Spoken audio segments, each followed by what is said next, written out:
Recording studio Bihiya Bihiya Bihiya Bihiya.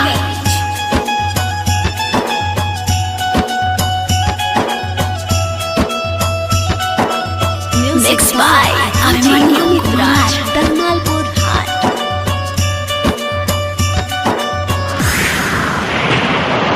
हमके पता चलल आज बाजे के चाहनी उहे धोखेबाज बा। हमके पता चलल आज बाजे के चाहनी उहे धोखेबाज बा। बढ़ता बेचैनी दिलों के भीतरिया अखिया से लोर धरे बहे जैसे दरिया। लफर पे हमारा नाज बा जेके चाहनी उहे धोखेबाज बा। हमके पता चलल आज बा जेके चाहनी उहे धोखेबाज बा।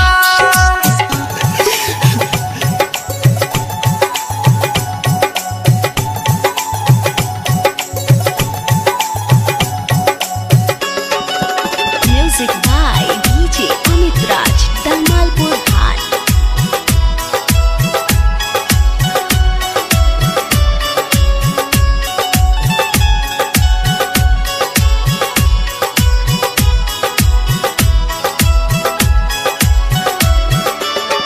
हमरा से मुहवा उमोरतिया हो भर गइल जे मनवा उ छोड़तिया हो।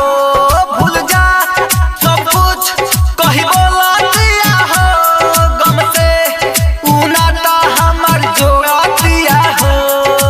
ऐसे ना बदली पता नहीं रहे हमरो दिलवा रोई रोई कहे बेवफा के तनी कोना लाज बा जेके चाहनी उहे धोखेबाज बा।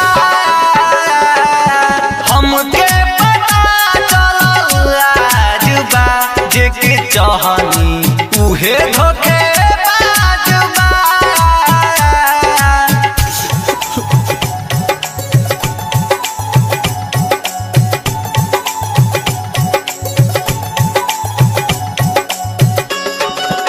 Music by DJ Amit Raj Dalmalpur हाट।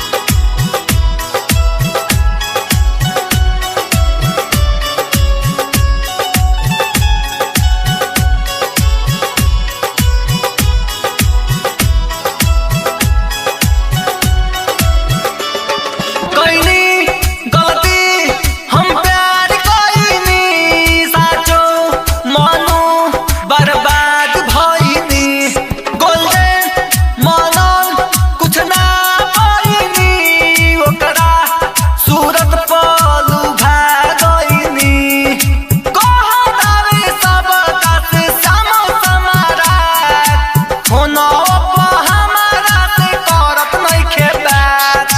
कमलेश खामोश के राज बा जेके चाहनी उहे धोखेबाज बा।